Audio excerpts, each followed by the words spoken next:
नमस्कार सभी को। हमारी बात राजस्थान अध्ययन पे चल रही थी और उसमें हमारे लास्ट टॉपिक जो था वो क्रांतिकारियों का हुआ था और आज हम प्रजामंडल चालू करेंगे। प्रजामंडल का अर्थ होता है कि प्रजा का जो मंडल होता है, मतलब जनता का जो मंडल होता है, उसको प्रजामंडल बोलते हैं। तो उस टाइम क्या हुआ था कि भाई हमारे यहाँ दो ताकतें हो गई थी, एक तो राजा और एक अंग्रेज। तो ये प्रत्यक्ष रूप से जनता पे शासन करते थे। अंग्रेज तो प्रत्यक्ष रूप से और राजा प्रत्यक्ष रूप से। तो उससे क्या जनता का शोषण वगैरह होने लग गया था और उस पर कर वगैरह ज़्यादा बाहर हो गया। तो उनकी आवाज़ों को उठाने के लिए जनता ने सोचा, मतलब कुछ नेताओं ने सोचा कि ऐसा एक मंडल बनाया जाए जिससे इनकी आवाज़ राजा तक पहुँचे या शासन तक पहुँचे। तो इसके लिए प्रजामंडलों का गठन किया गया। और प्रजामंडलों की हम बात करेंगे उससे हम पहले ये जानेंगे कि भाई यहाँ पे जन जागृति का काम किसने किया था। कि भाई दो तीन बात ख्या बाद में आदमी में बात यहाँ उपजाए कि भाई हाँ यहाँ भी हो सका है, तो वह काम कौन करे। तो इस जगह मतलब दो तीन संगठन आपा का नाम वह एक काम कर रहा है कि जन जागृति को काम करे कि लोगों ने बोल रहा है कि थारे खिलाफ यहाँ अन्याय हो रहे है थारे, और एक खिलाफ थे आवाज़ उठाओ शासन के विरुद्ध बेखातर थाने ज्ञान को मंडल चाहिए के कारण हम उनकी बात करते हैं। तो वो उनमें सबसे पहले नाम आता है अखिल भारतीय देशी राज्य लोक परिषद।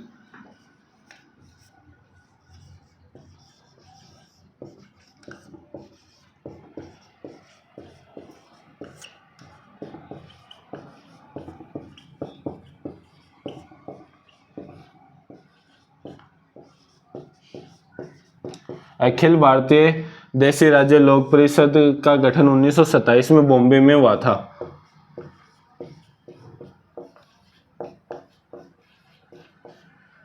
यह सबसे पहला संगठन आजाद था जिसने जनजागृति का एक बड़े स्तर के रूप में काम किया था। तो ये था अखिल भारतीय देशी राज्य लोक परिषद, 1927 में बॉम्बे में बना था। और इसके जो बनाने वाले थे ये जैसे विजय सिंह पथिक हो गए, रामनारायण चौधरी हो गए और जो रामचंद्र राव थे वो।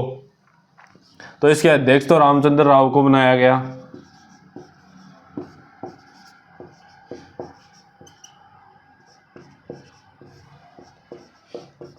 रामचंद्र राव को यहाँ पे अध्यक्ष बनाया गया और विजय सिंह पथिक को यहाँ पे उपाध्यक्ष के रूप में चुना गया।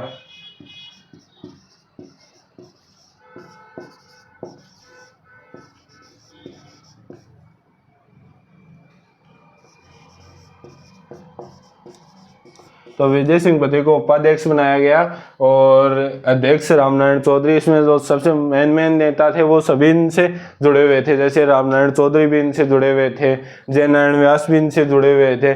ऐसे मेन नेता जो थे हमारे इस अखिल भारतीय देशी राज्य लोक परिषद 1927 में जो बॉम्बे में बनी थी उससे जुड़े हुए थे। और इसके अध्यक्ष थे रामचंद्र राव और उपाध्यक्ष विजय सिंह पथिक।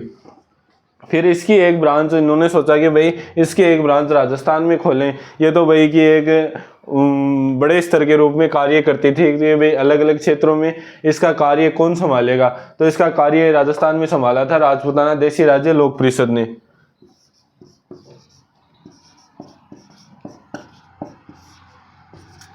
जो ये राजपूताना देशी राज्य लोक परिषद थी, ये इसी का ही अंग था। मगर ये राजस्थान में खुलने वाली इनकी पहली ब्रांच थी कि भाई इसके अंदर जो राजपूताना में, क्योंकि राजपूताना हमारे राजस्थान को पहले राजपूताना कहते थे, जो मालवा और राजस्थान और गुजरात का जो क्षेत्र होता था उसे राजपूताना बोलते थे। तो उसी के नाम पे इसका नाम के दिया गया कि राजपूताना देशी राज्य लोक परिषद।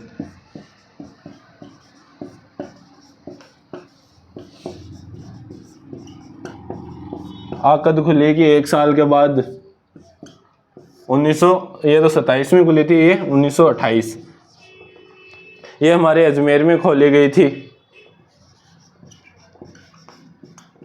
और यहाँ पे जिसके संस्थापक थे वो थे रामनारायण चौधरी।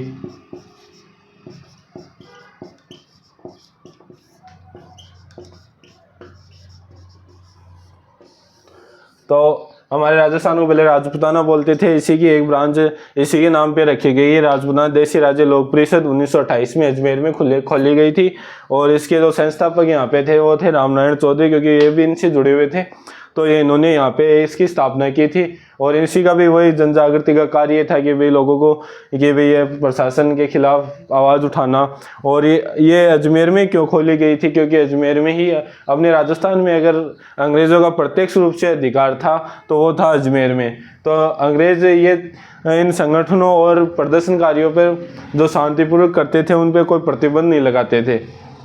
इसी कारण इन्होंने सोचा कि भाई और कोई रियासत में खोलेंगे तो राजा उस पर प्रतिबंध लगा देगा।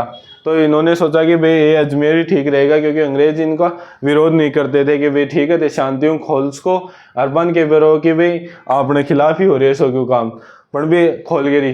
फिर को अधिवेशन 1928 में तो यह खुली ही 1931 में इसको अधिवेशन अजमेर में ही रखा गयो। इसका पहला अधिवेशन 1931 में अजमेर में रखा गया था। तो ये दो संगठन मेन थे, अखिल भारतीय देशी राज्य लोक परिषद 1927 बॉम्बे, जो इसके अध्यक्ष तो बनाए गए थे रामचंद्र राव और उपाध्यक्ष विजय सिंह पथिक को। और जो राजपुताना देशी राज्य लोक परिषद जो इसी का भाग था तो वो था 1928 में खोला गया था अजमेर के अंदर, संस्थापक रामनारायण चौधरी। और इसका पहला अधिवेशन जो था वो 1931 में हुआ था। तो ये दो संगठन हो गए, इन्होंने जन जागृति का बड़े स्तर पे जागृति का कार्य किया था। तो इन्हीं के बाद में भाई जो प्रजामंडल थे वो खोले गए थे इसी के आधार पर। इसके आगे हम किसान आंदोलन में बात कर चुके थे। जो हमारे जोधपुर के जयनारायण व्यास ने एक मारवाड़ राज्य लोक परिषद का भी गठन किया था 1929 में।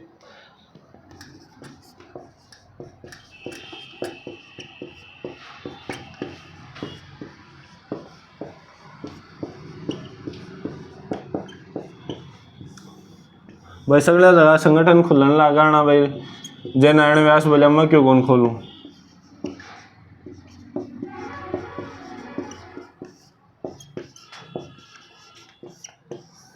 और जोधपुर में खोला गया था ये।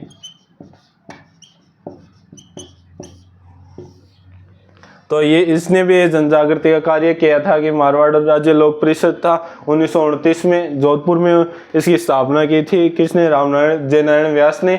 और जो इसका प्रथम अधिवेशन था वो पुष्कर में हुआ था, ये थोड़ा याद रख लेना। 1931 पुष्कर।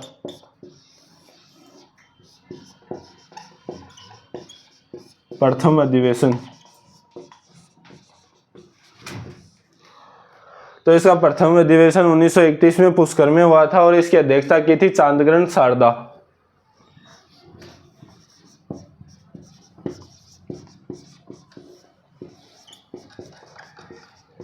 अब भाई हमने ये पहले भी बात की थी कि जब रामनारायण चौधरी ने ये मारवाड़ राज्य लोक परिषद का गठन किया था तो वहाँ के शासन ने इनके खिलाफ कार्रवाई की। और जयनारायण व्यास जब ये बोले कि भाई हम अधिवेशन करेंगे, उसकी तैयारी कर रहे थे, तो जयनारायण व्यास को यहाँ पे बंदी बना लिया गया था। फिर 1931 में जब ये इन्होंने सोचा भाई यहाँ पे तो राजा कुछ करने नहीं देगा, तो भाई एक ही जगह बचती थी, वो थी अजमेर। अजमेर में वही कि अंग्रेजों का शासन था तो वो कुछ बोलते नहीं थे।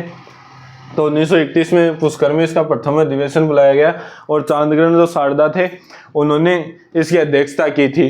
तो ये थे हमारे तीन संगठन। एक तो हो गया अखिल भारतीय देशी राज्य लोक परिषद जो 1927 में बॉम्बे में बना गया था और रामचंद्र राव थे वो उसके अध्यक्ष बने थे। उपाध्यक्ष जो थे विजय सिंह पथिक को बनाया गया था, सचिव रामनारायण चौधरी को बनाया गया था। और राजपुताना देशी राज्य लोक परिषद उसी का भाग 1928 में अजमेर में खोला गया था और रामनारायण चौधरी उसके संस्थापक थे।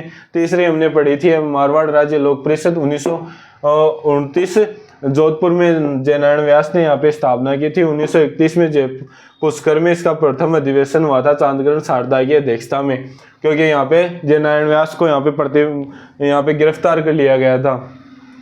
अब भाई प्रजामंडल गठन भी होने लग गए थे।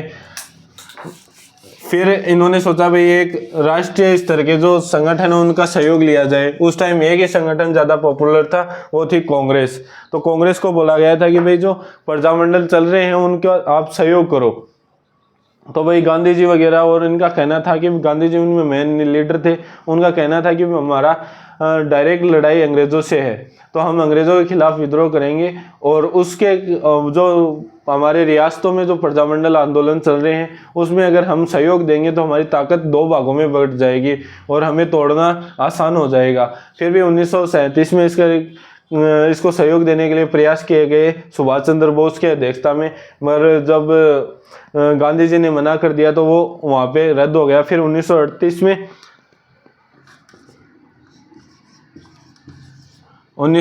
में जब हरिपुरा अधिवेशन हो रहा था,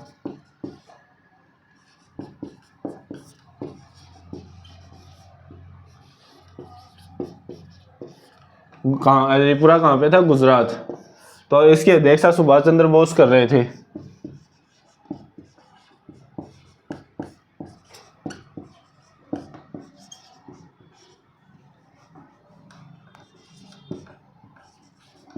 तो सुभाष चंद्र बोस इसकी अध्यक्षता कर रहे थे। हरिपुरा अधिवेशन कांग्रेस का जो चल रहा था उसमें बाद में ये समर्थन दे दिया गया कि जो प्रजामंडल चल रहे हैं रियासतों में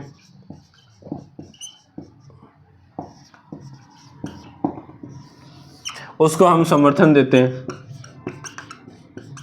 पहले तो 1937 में जब गांधी जी ने मना कर दिया तो वो प्रस्ताव रद्द हो गया, मगर बाद में इसमें 1938 में गांधी जी ने इसको समर्थन दे दिया कि भाई ठीक है ते कर लो थारा मन मावियाँ मन कौन बेरो। तो फिर कांग्रेस ने ये ध्यान रखना कि कांग्रेस ने प्रजामंडल को समर्थन कब दिया गया था, तो 1938 में हरिपुरा अधिवेशन जो गुजरात में चल रहा था उसकी अध्यक्षता कर रहे थे सुभाष चंद्र बोस, और ये प्रजामंडल को समर्थन दे देते हैं कि भाई आज से कांग्रेस जो रियासतों में प्रजामंडल चल रहे हैं उनके सहयोग करेगा। तो ये था हमारा मोटा मोटा कि भाई कहाँ से ये स्टार्ट हुआ और कैसे जन जागृति का कार्य किसने किया, तो वो हमने पढ़ लिया।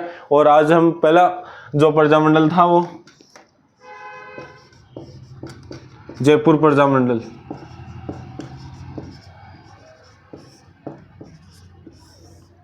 ये राजस्थान का प्रथम प्रजामंडल था।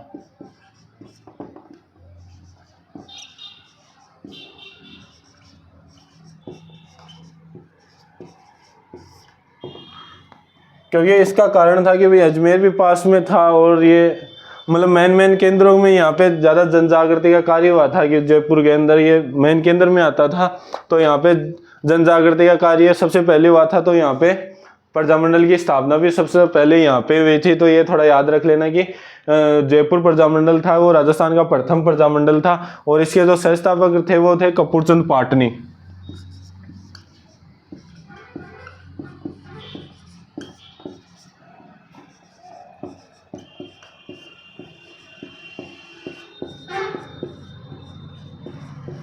तो 1931 में इन्होंने स्थापना की थी।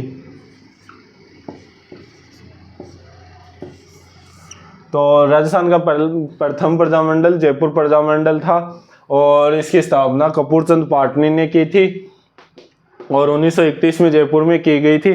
फिर इसका प्रथम अधिवेशन 1900 मतलब पहले तो ये था कि भाई ये चल रहा है नॉर्मल तरीके से चल रहा था कि भाई कोई दिक्कत नहीं है कि हमने प्रजामंडल स्थापना कर ली और नॉर्मल कार्य हो रहे हैं कि भाई ऑफिस तो बंद है, सीधी बात है। और भाई ये प्रजामंडल का ये जो सदस्य है नॉर्मल कार्य करता है, भाई गांव जाके पैरों पाड़ दियो भाई क्या समस्या है, ठीक है समाधान करेगा, कोई ने काम कौन करता कि भाई आगे नहीं को कोई सपोर्ट भी को नहीं हो कि भाई कोई मेन नेता को सपोर्ट हुआ है। तो लास्ट में जब जमनालाल बजाज यहाँ जयपुर दौरे पे आते हैं,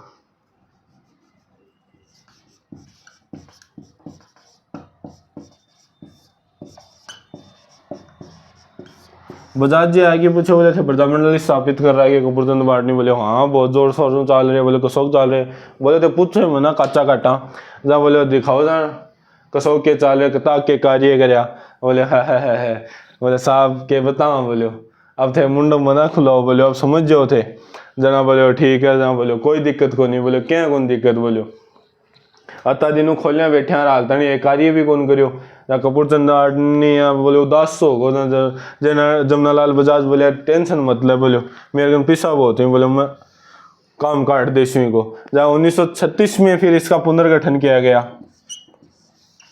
किसके द्वारा? जमनालाल बजाज के द्वारा 1936 में इसका पुनर्गठन किया गया कि भाई थारो अब काम को नहीं रहो, मैं संभाल सुन। जहाँ भाई जमनालाल बजाज आपका हाथ में ले लियो 1936 के अंदर, एक पुनर्गठन करो गयो और आपका 2 बंदा ले आया। एक तो जो हीरालाल शास्त्री,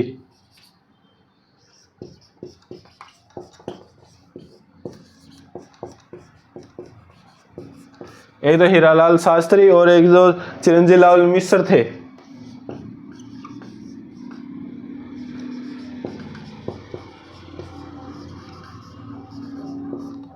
आन बोला थे कार्य संभाल लोगा, बोले हो सो मेन काम तो हीरालाल शास्त्री का कि भाई ये नौजवान है और भाई एक छोटा सा क्षेत्र वहाँ कि भाई जब ऐसे काम कुम देख के आया है कि भाई छोटा क्षेत्र पर क्या हो रहा है, गाँव में क्या चल रहे है, तो भाई सौ ज़्यादा नॉलेज तो हीरालाल शास्त्री नो। और चिरंजीव लाल मिश्र भी आगे सागा होगा 1936 में जमनालाल बजाज के साथ मिलके इन्होंने इसका पुनर्गठन किया, बल्कि स्थापना कब हुई थी? 1931 में कपूरचंद पाटनी के द्वारा। और जो हीरालाल शास्त्री थे इनको तो यहाँ पे मंत्री बना दिया गया था कि भाई प्रजामंडल को एक मंत्री भी चाहिए, जब बोले हीरालाल शास्त्री ने बना देना, इन तो मंत्री बना दियो। चिरंजीव लाल मिश्र बोले मैं के मोल्टी का बाठो मारियो, बोले मेरो के गेलो है, तो बोले तेरो भी है, बोले के, बोले तना अध्यक्ष बना दे से। तो चिरंजीव लाल मिश्र को तो अध्यक्ष बनाया गया, हीरालाल शास्त्री को मंत्री बनाया गया और जमनालाल बजाज इनकी स्थापना इनको फंड देते हैं। भाई पिछड़ा आदमी आ जाना, पिछा दो ए खर्च करी, सेठ आदमी आ जाना।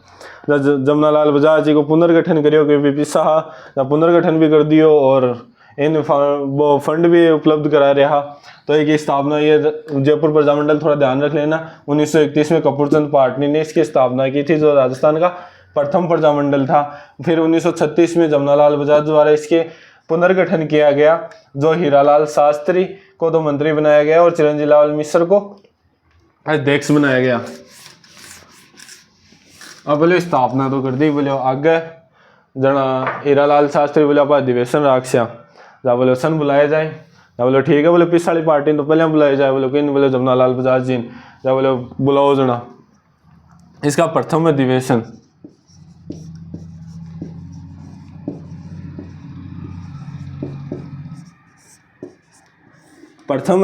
इसका 1938 में हुआ था, 8 या 9 मई को।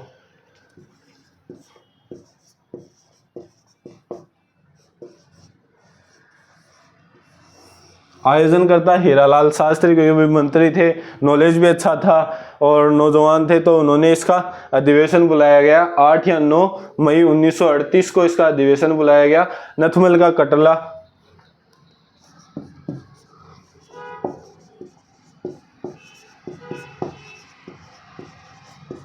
नथमल का कटला नामक स्थान पे अधिवेशन आयोजित किया गया था, जो जयपुर में है। और 8 या 9 मई को 1938 को आयोजन करता है हीरालाल शास्त्री।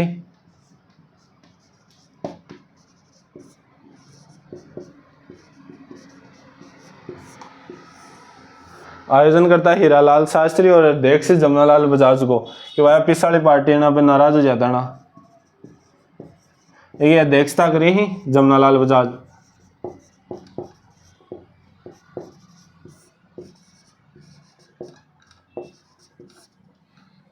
जमनालाल बजाज इसकी अध्यक्षता करते हैं। आयोजन करता है हीरालाल शास्त्री। प्रथम अधिवेशन 8 या 9 मई को 1938, नथमल का कटला, जयपुर। अब जमनालाल बजाज जी आ रहा संदेश भिजवा दियो भैया कि भाई प्रथम अधिवेशन कर रहे हैं, थे आयो जना। जमनालाल बजाज जी भैया गांधी जी कन गया, बोले भी एक छोटो सो काम चालू करे है, प्रथम अधिवेशन है ना, बोले ओपनिंग बढ़िया तरीका होनी चाहिए, तो बोले चालो थे।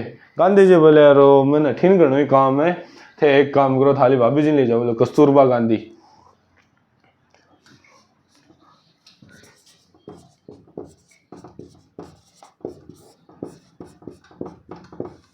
जमनालाल बजाज जी पहले आगा, फिर 10 मई को कस्तूरबा गांधी यहाँ पे आई थी 1938।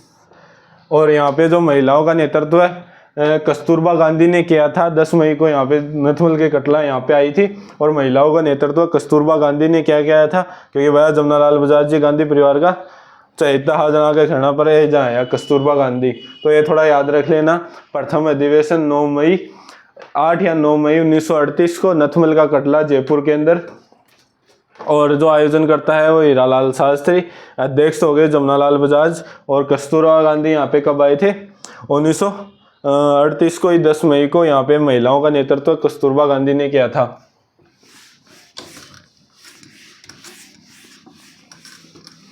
अब जो आगे बढ़ो काम सरकार का हालत में आएगी, बोलो यार तो रोकना पड़सी जमनालाल बजाज बोले के करो जाए, बाद में बोले आन गिरफ्तार कर लो। 1939 में जमनालाल बजाज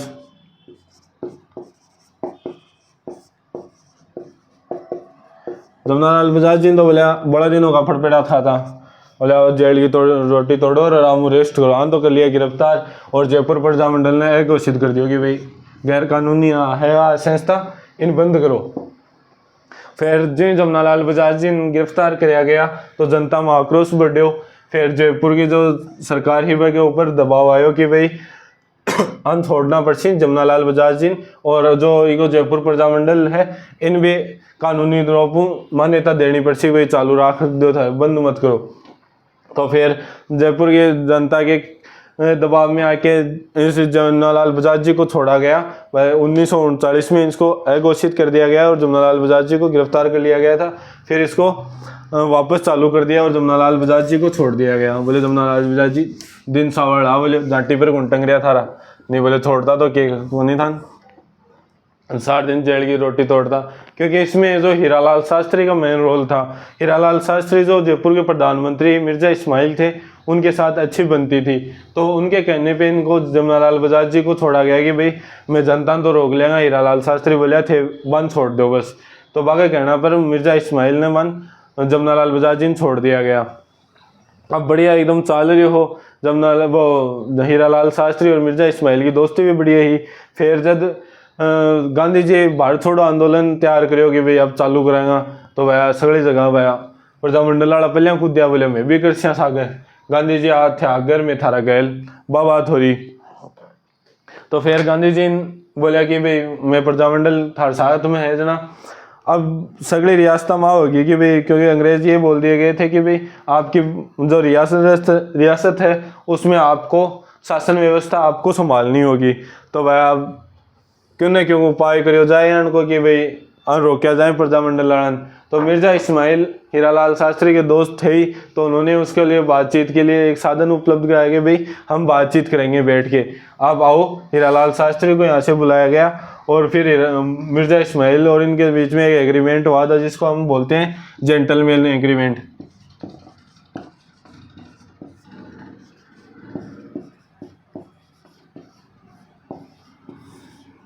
जेंटलमैन एग्रीमेंट 17 सितंबर 1942 को हुआ था।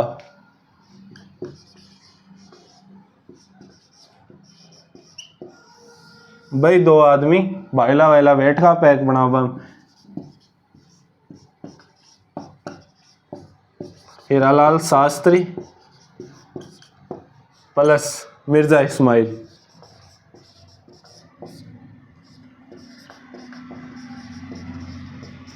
मिर्जा इस्माइल जयपुर के प्रधानमंत्री थे, और ऐसे भी बोल सकते हैं हम कि प्रजामंडल और जयपुर रियासत।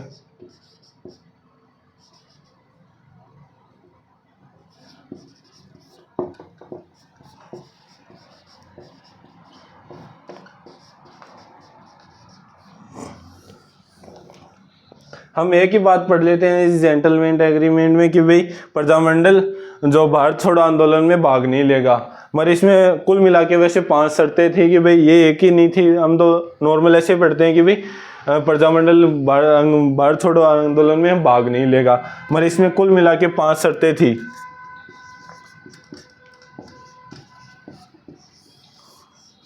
अब भाईला बैठे आना क्यों नहीं क्यों करना है। 5 शर्त लिखी, बोले के बोले एक तो जयपुर रियासत जो उत्तरदायी शासन की स्थापना करेगी, क्योंकि भाई आगो मेन उद्देश्य ये हो कि भाई सरकार एक उत्तरदायी शासन की स्थापना करेगी जना। एक पहलो शर्त यह है कि उत्तरदायी शासन की स्थापना।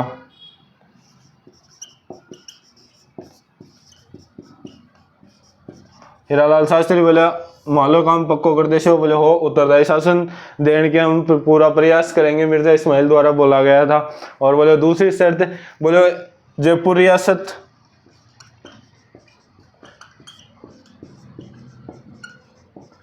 अंग्रेजों का साथ नहीं देगी, मतलब अंग्रेजों को जो साथ देता है उसे पिसार सैनिकर बाक होगा थे। मिर्जा इस्माइल बोले डन है, बोले बात, बोले ठीक है अभी मान ली। बोले अगली बताओ, बोले एक जो बाहर के जो ब्रिटिश प्रांतों से जो क्रांतिकारी हमारे जयपुर रियासत में आते हैं,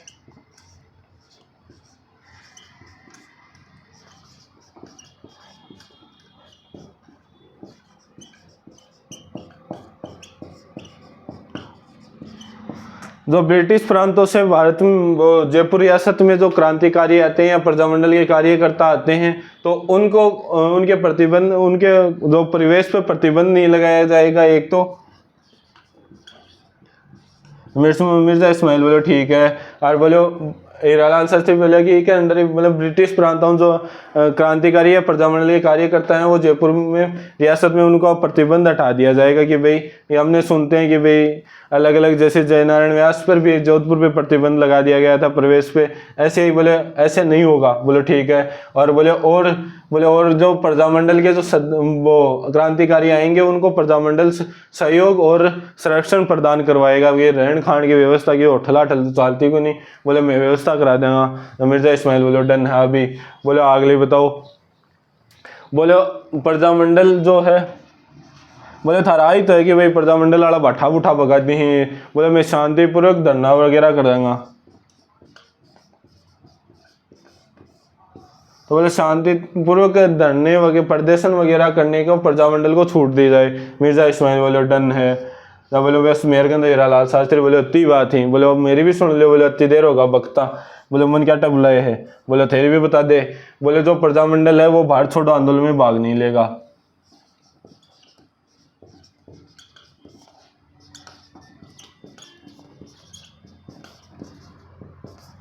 अब भाई हीरालाल शास्त्री के यहाँ तो होगी भी सगड़ा यहाँ सोचेंगे भी प्रजामंडल में भाग लेगा।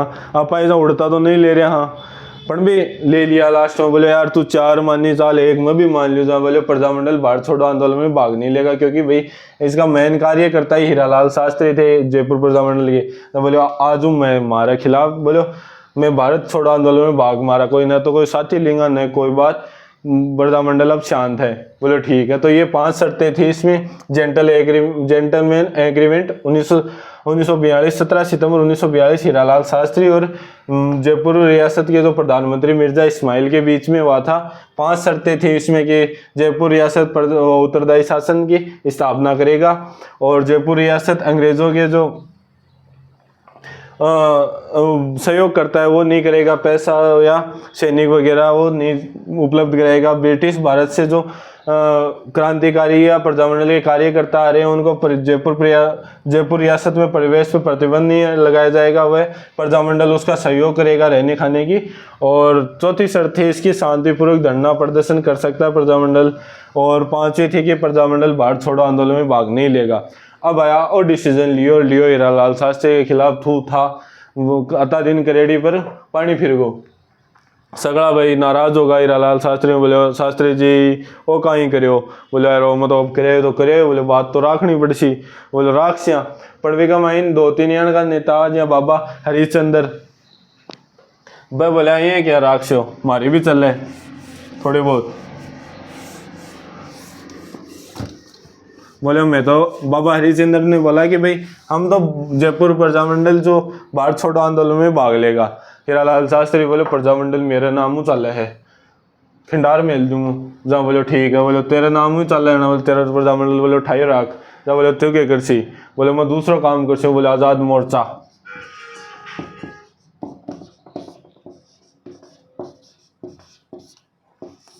आज़ाद मोर्चा नामक नया संगठन बनाया गया।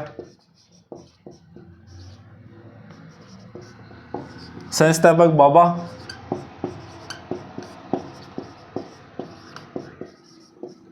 बाबा हरिश्चंद्र ने ऐसे संस्थापक थे आज़ाद मोर्चा। जो आज़ाद मोर्चा उन्होंने बनाया, जो जेंटलमैन एग्रीमेंट से जो खुश नहीं थे, उन्होंने जब बाबा हरिश्चंद्र के सहयोग से जो आज़ाद मोर्चा का गठन किया गया। इसमें और भी सदस्य जैसे रामकरण जोशी हो गए, दौलतराम हो गए, तो ये इसके और सदस्य हो गए। तो आज़ाद मोर्चा बाबा हरिश्चंद्र के सहयोग से बनाया गया, जो जेंटलमैन एग्रीमेंट के खिलाफ। फिर 1945 में जब नेहरू जी यहाँ पे आए, नेहरू जी ने थोड़ा भाषण देने को ज़्यादा ही शौक हो, JL नेहरू जी यार बोले यारो क्या लड़ो, बोले भाई भाई और आपस में लड़ो, बोले जयपुर प्रजामंडल और आज़ाद मोर्चा तो एक ही है, क्या लड़ो ना। बोले बाबा हरिश्चंद्र बोले कि सारा बनग नहीं रहा, लाल शास्त्री बड़ो उड़ता ले है। जब आया JL नेहरू बीच में पड़ जड़ के 1945 में इसका वापस विलय करवा देते हैं। जयपुर प्रजामंडल और आज़ाद मोर्चे का जो इसका विलय कर दिया गया था जयपुर प्रजामंडल में आज़ाद मोर्चे का 1945 में जवाहरलाल नेहरू के सहयोग से, और यह आज़ाद मोर्चा और जयपुर प्रजामंडल एक हो गए थे। तो ये थोड़ा याद रख लेना कि भाई जयपुर प्रजामंडल राजस्थान का प्रथम प्रजामंडल था। 1931 में कपूरचंद पाटनी के द्वारा स्थापित किया गया था। फिर 1936 में जमनालाल बजाज के द्वारा और हीरालाल शास्त्री इनके द्वारा इसका पुनर्गठन किया गया था। ओके, आज इतने पढ़ेंगे। धन्यवाद।